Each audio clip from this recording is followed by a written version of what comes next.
feature a unique coaching staff.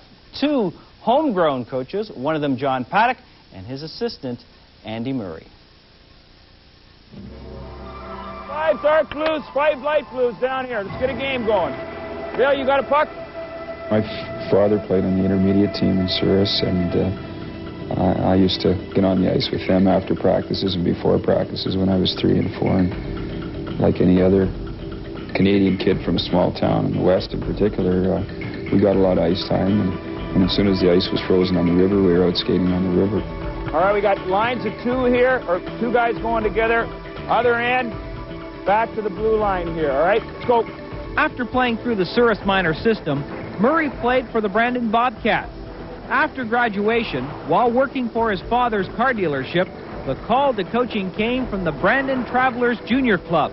I think I was actually 23 when I started coaching the Travelers, so I was a fairly youthful coach, and I can remember one trip back from Selkirk one night. It was at Christmas time, and I'd kind of promised the boys that we would maybe pick up a case of beer, and I went in to get it, and they wouldn't let me buy the beer. I had to send one of my players that was a little bit older looking, so I really enjoyed the coaching right from the beginning, and at that time I really didn't see it as a career opportunity, but once I got into it, I felt that that's something I'd really like to do professionally.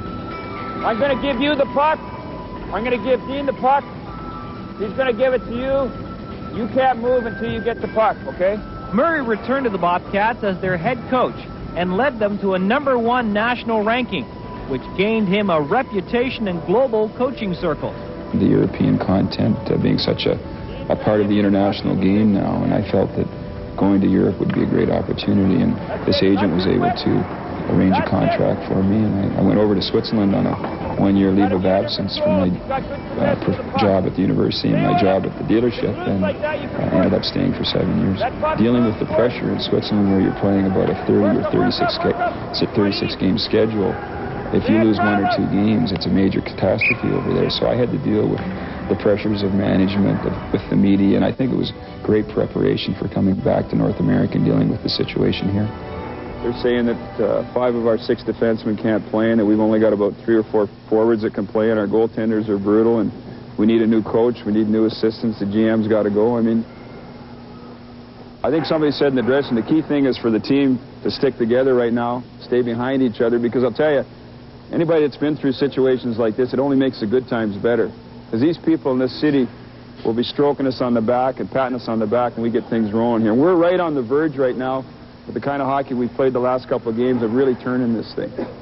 The key thing is to remember that hockey is a game, and sometimes we as coaches take ourselves too seriously, and I think it's important that you have fun, and I think if you expect your players to be motivated and enthusiastic about the game, you have to make sure that you're that way yourself. And for me, to be quite honest with you, I get just as much of a high out of seeing a good practice run and seeing how the players work in practice as I do with the game, because the players play the games. Our job is basically in practice and that. So, I try to make sure that I come to the rink every day enthusiastic and try to make sure that that type of an image rubs off on some of the other players and that type of thing. So it's just a lot of fun being involved with the hockey team.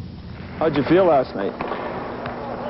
I could see certainly staying in Winnipeg. We're very happy here. I think coming back to Manitoba and being close to family and friends is just a great feeling after being away for 12 years. And certainly my wife has really been supportive. I mean, we've moved our family from Europe to North America, back to Europe again, and we've moved to a couple of different, or 3 different North American cities. So, I think she's a very flexible and understanding person. And I remember a few years ago, I told her that if she took this level 3 coaching course so she could understand my job a little bit better, we'd take this formal dance course. Well, she took the coaching course, and unfortunately I haven't had time to take the formal dancing course yet, but she's a fine person, and I feel very fortunate.